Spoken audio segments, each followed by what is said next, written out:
Today we're going to look at a few carded coins that I picked up from a recent coin show. This particular dealer, I've bought from him many times over the years. He has a nice assortment of foreign coins, all in flips. Oftentimes these are at a pretty good price, and so many of his flips have prices all over them, but the price that I paid is what is in red in the circle. And let's get started here. I have these sorted from the least I paid to the most that I paid. And we're going to start with this coin from the Netherland Antilles. And I pretty much picked this one up to be a trade coin, but a 2.5 cent coin from 1977.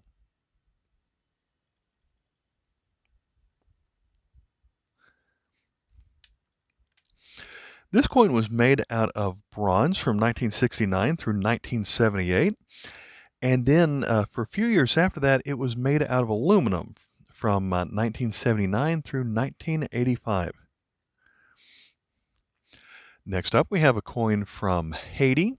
Not one that I see all that often, but it is a 20 centimes on here. I don't like it has a little bit of goo there on the back that is detracts from it a little bit, but otherwise these coins aren't the most common ones that you'll see out there. So it's from 1991. For most of these, I use the blue ink to write the KM number on here.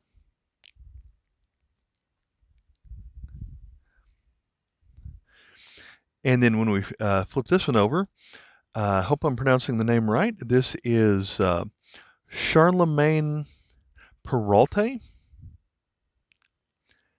And there are a couple of different versions of this coin with subtle changes having to do with accent marks.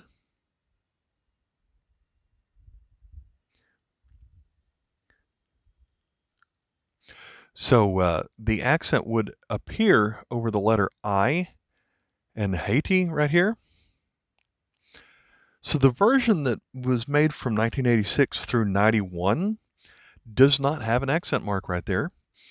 But the version from 1995 through 2000 does have an accent mark over the I. So there might be a couple other places where you would find it. Like for instance, here under Fraternité, it has a an accent mark right there, which is or the E's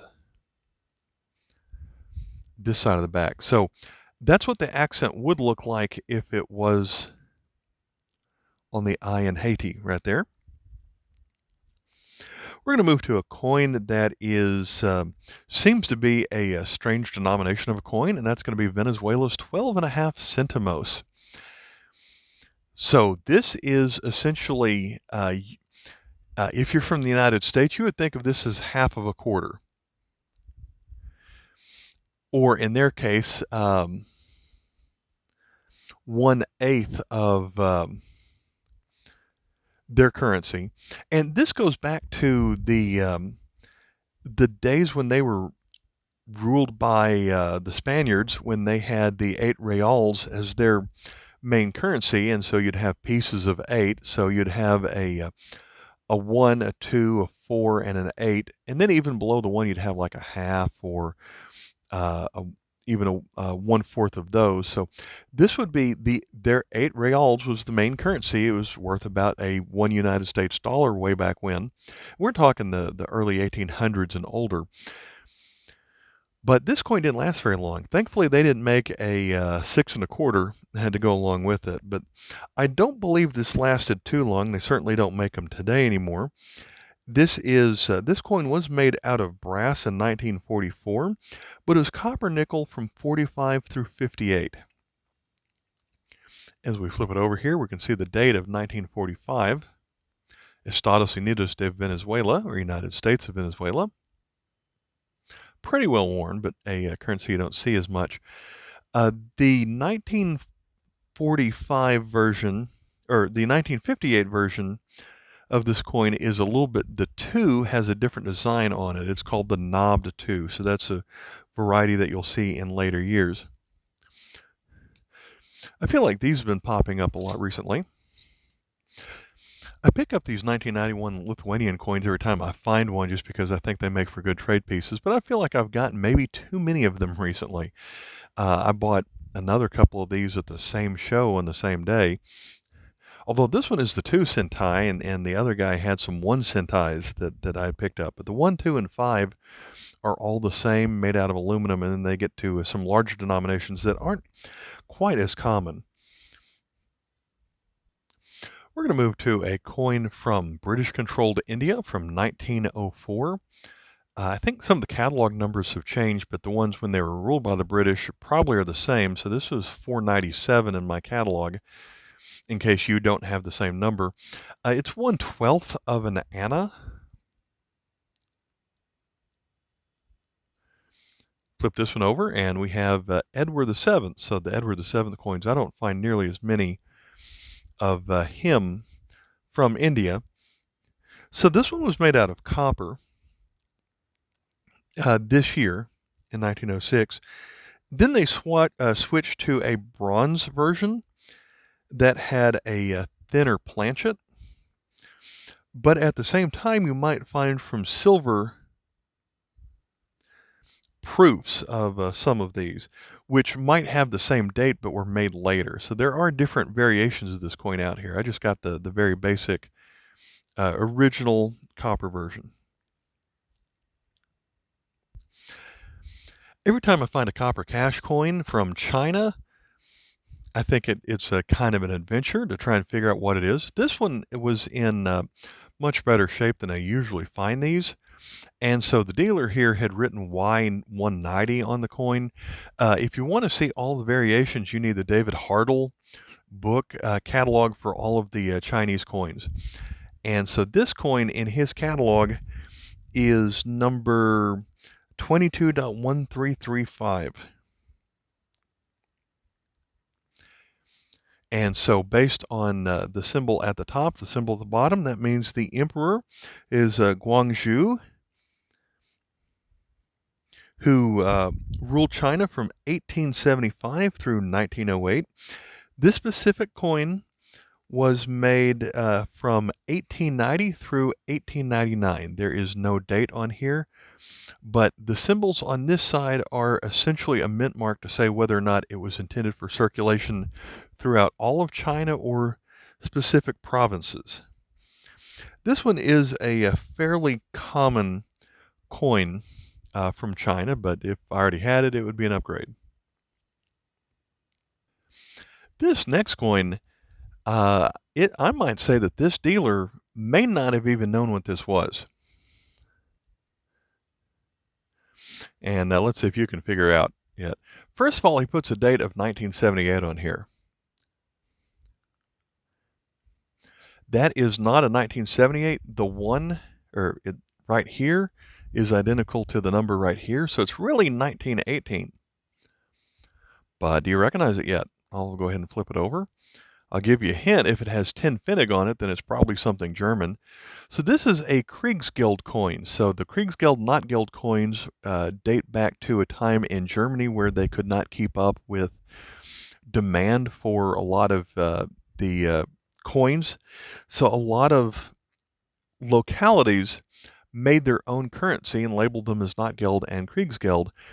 And almost always you can't find them for as cheap as 50 cents. So I will say that this coin, which is made out of iron, is kind of rusty.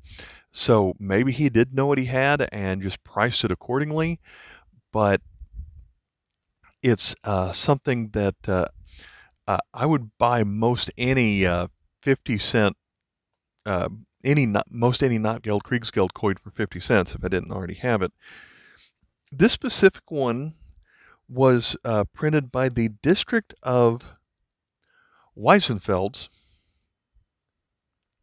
which was a part of Prussian Saxony. I do find it interesting how it has a hammer and sickle on here, so some of the Russian symbolism there at the top. And the coin catalog for these not Geld coins was made by an author by the name of Funk. So in his catalog, this is coin 590.1. And so your best bet is to just go to, if you find something like this, is just go to Numista and just type in the words that are on here. Or you could even Google it. It probably will pull up Numista for you. So hard to say what something like this is going to be worth with it being so rusty, but that's what happens to a lot of these iron coins from the World War I days. Next up, we have a coin that you don't find very often from Cape Verde. Back when they had coins similar to Portuguese coins, so the Portuguese 2.5 escudos had a very similar design, but it says Cabo Verde or Cape Verde written on it. At one time, the coin like this from Portugal is made out of silver. I don't know if the Cape Verde ever was, but this one is made out of nickel bronze, which kind of surprised me because it doesn't, the bronze doesn't show up here at all unless it's like, I don't know, 10%. But this is the side that says that they're pretty much still controlled by the Portuguese here in 1953.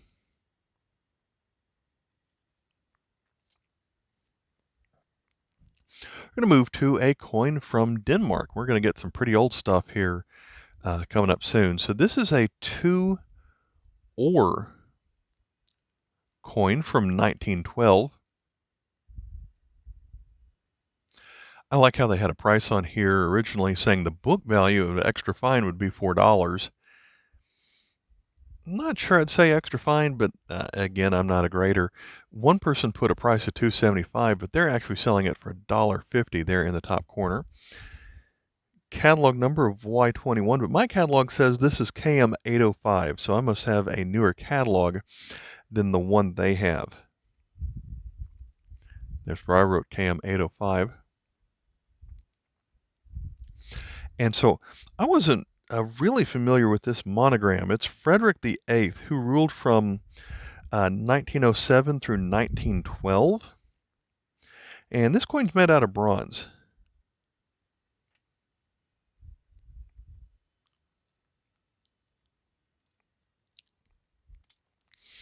So not sure what's going on here where he says this is Russia 1855, because it isn't.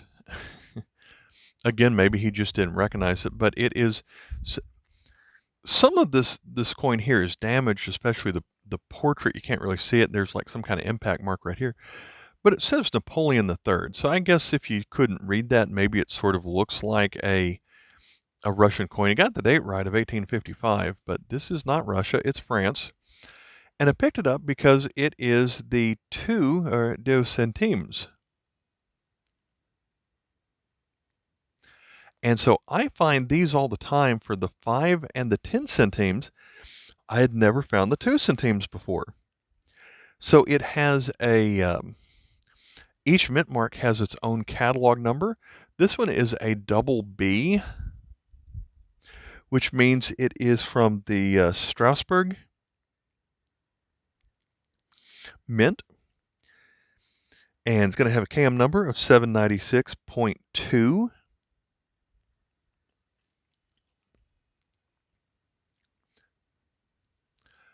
Come back on this side. There are a couple of varieties that were made of this coin, not just the mints that were used, but also the way the portrait was drawn. So if you look here at the bottom of the coin, the bottom of the bust looks like it's pointing towards the number 1 in the date of 1855. So this is the bust points to 1 variety. There also is a bust points to 8 variety, which has a must have been a newer die because that's the newer version of that coin. So as compared to the 5s and the 10s, those were made at about a dozen different mints, but this one is only made for a couple of different mints, but there are also 2 varieties from either mint. We'll move on to a silver coin from Cuba.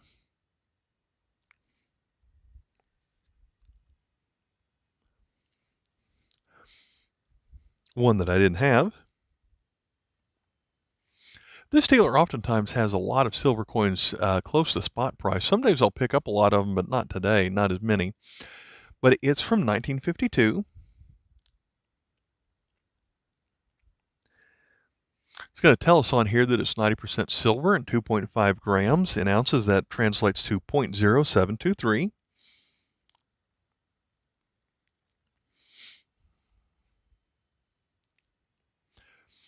On here we have date of 1952 and 1902, so it's the 50th anniversary of the Republic of Cuba, which I suppose it didn't last too long after that.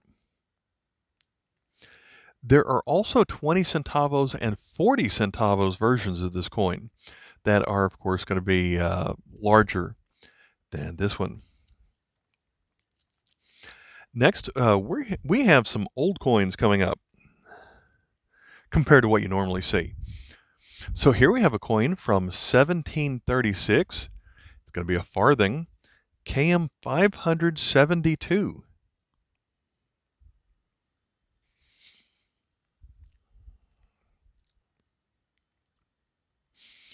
This coin was made from 1730 through 1739.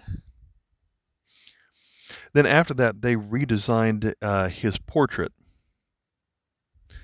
So my catalog says if you had this coin in very good condition, and I don't think this is very good, I might put good on this one. Very good books for $9.50. If you had this in extra fine, it would book for $320. Of course, it's a very old coin. It's difficult to find it with that quality. So our next coin from the 1700s is going to be a one-do-it coin from the Dutch province of Gelderland. See how well the letters show up here. Then a date here of 1766. KM 93.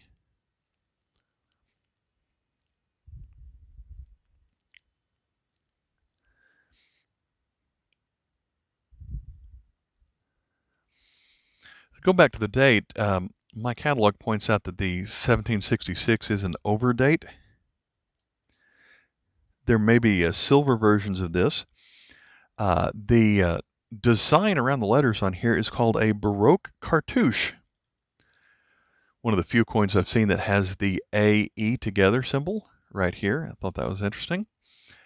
And then the words around the back here in Latin essentially translate to, "In God is our trust," which is not that different than America's "In God we trust" that we put on our coins. So I found that interesting as well. We're going to finish off with a couple of Portuguese coins, but our next one is another one from the 1700s. So we've got three in a row from the 1700s today. 1751, this is a tin race coin, KM 243.1.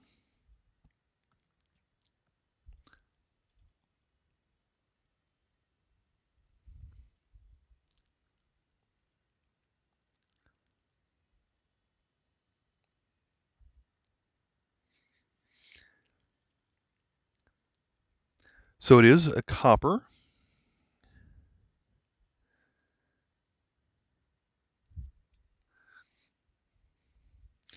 Trying to find the name of the monarch on here. I found it earlier when I was not on camera. There's Rex for King. Where it says Portugal.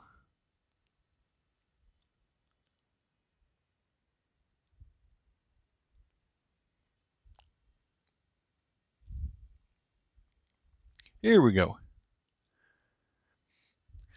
First letter right here is an I.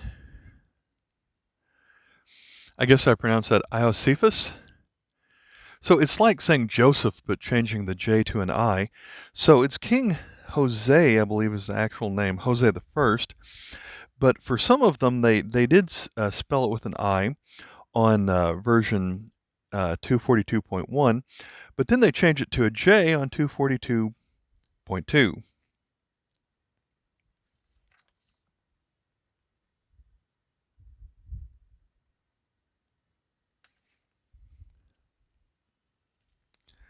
So pretty neat going to find something that's 270 years old for $5 and still can read a lot of the words on it. We're going to finish with one more silver coin from Portugal again,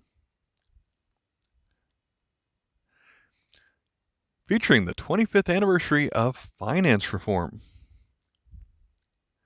80% silver, a silver weight of a little over half an ounce, 0.5401, 21 grams.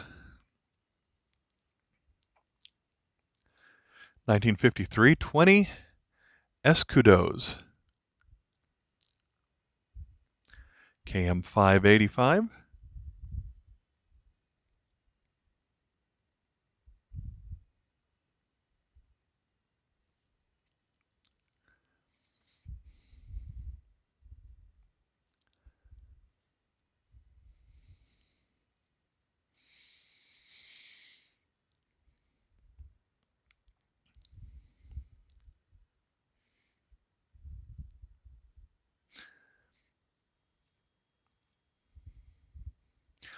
All right, so let's see. In total, I did pay pretty much if you just add up the cost on all these, and I did that, and it came to $33.40. So he just made it 33 for me.